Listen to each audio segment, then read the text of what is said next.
So, Marvel's Moon Knight finally aired a couple of days ago on Disney+, and I have to say, it was a surprisingly good show. So good, in fact, that I will be recapping every episode of the first season for you guys to enjoy. So make sure to subscribe now and hit the bell icon to not miss any of my next publications. And of course, this goes without saying, but spoilers ahead. Now get ready, because today in Flick Summary, Moon Knight, Episode 1.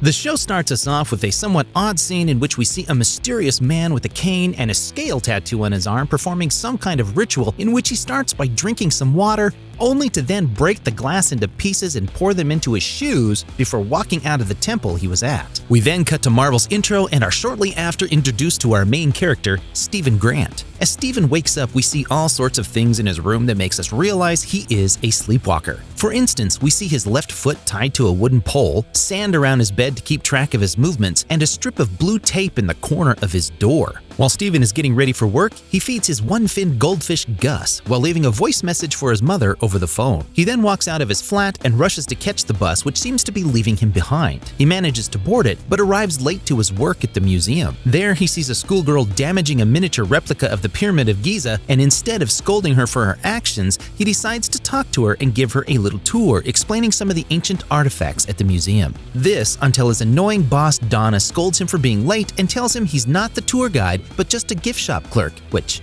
I mean, yeah, he is.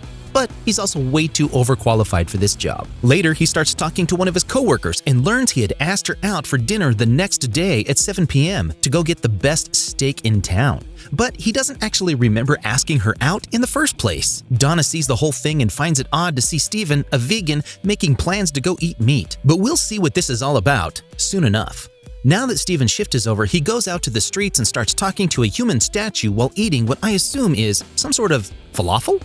Anyways, he goes on and on about how his body wakes up in the middle of the night and wanders off to God knows where until he wakes up and realizes he's not on his bed anymore. He also talks about asking his coworker out on a date and not remembering anything about it, and his fear of getting into a relationship and having to reveal he ties himself to the bed when he goes to sleep. Stephen finally gets back home and starts securing the room by pouring some sand around his bed, placing the blue strip of tape in the corner of his door, and tying his foot to the wooden pole in his place. He tries to stay awake so his body doesn't wander off, but fails to do so and ends up waking up at some village with a broken jaw. Soon enough, a voice in his head tells him to go back to sleep and surrender the body to Mark. Of course, Stephen is as confused as I was when I first saw this scene, but he doesn't have much time to think about it when he finds a gold scarab in his pocket and some goons start shooting at him for no apparent reason. Stephen runs into the village to escape from the thugs and blends in with the locals who are gathering in one place waiting for someone to come. There we see the mysterious man we met at the beginning of the episode walking towards the crowd and talking about how he wants to make Earth more like heaven. His name? Arthur. Arthur asks the crowd who wants to go first, and within seconds a man walks up to him surrendering his soul to be judged. This has the word cult written all over it. Arthur grabs the man's hands and places his cane in the middle as he explains he will be judged with but a fraction of Amit's power, an Egyptian goddess who sees through every man, woman, and child's soul and knows if they've been good or bad.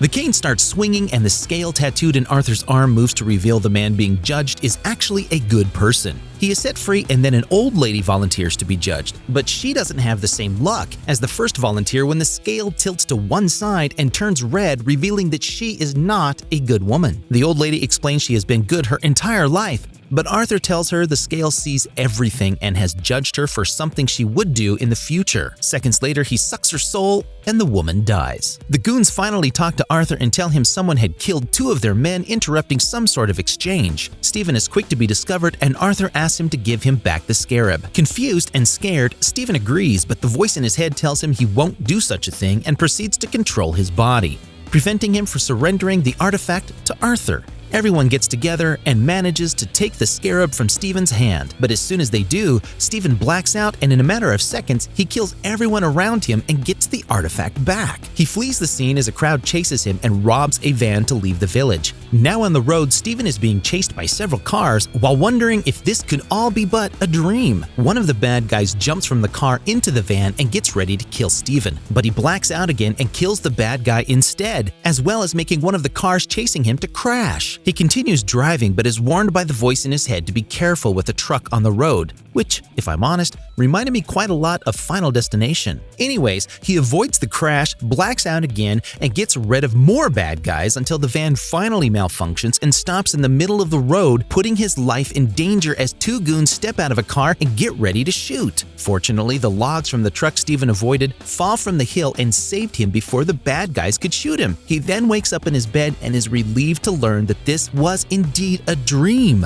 Or was it? Later during the day, Steven is eating breakfast while talking to Gus, but quickly realizes his fish no longer has one fin, but two. He goes to the pet store to ask if that is normal, but the woman at the counter reveals he had been there the day before and bought that fish. Steven is confused as he doesn't remember going to the pet store one day earlier the same way he didn't remember asking his coworker on a date.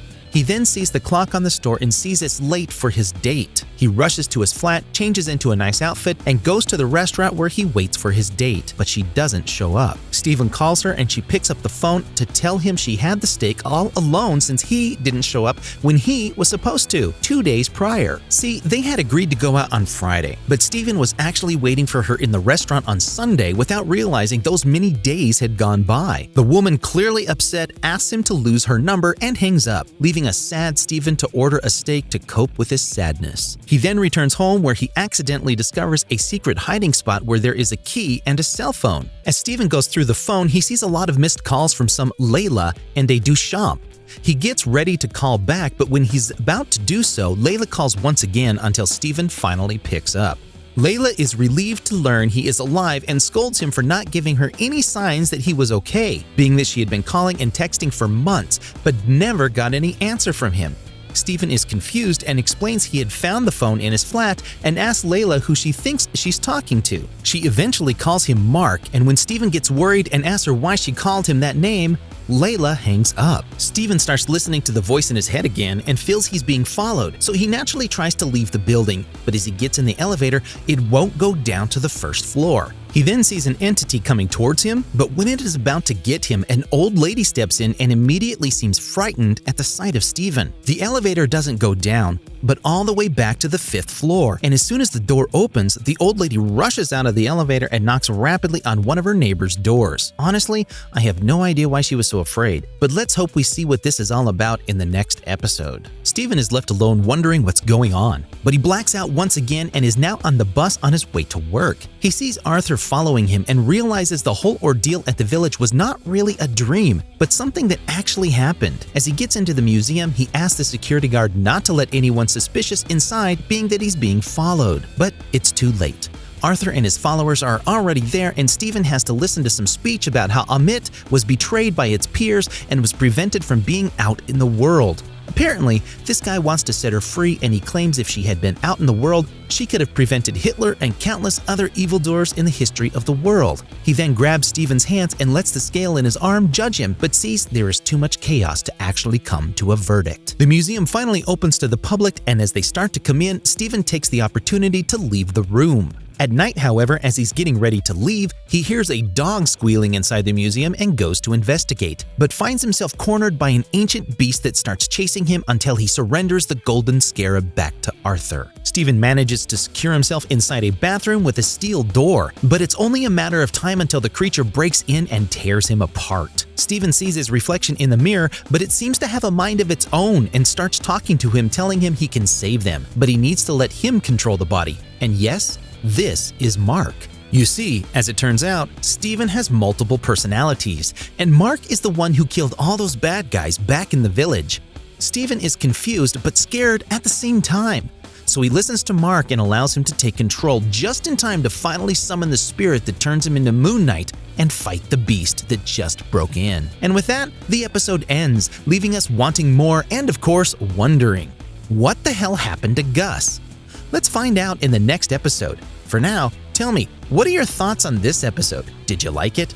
Was it what you expected? Let me know in the comments below. And as always, don't forget to subscribe, like, and share this video. See you next time.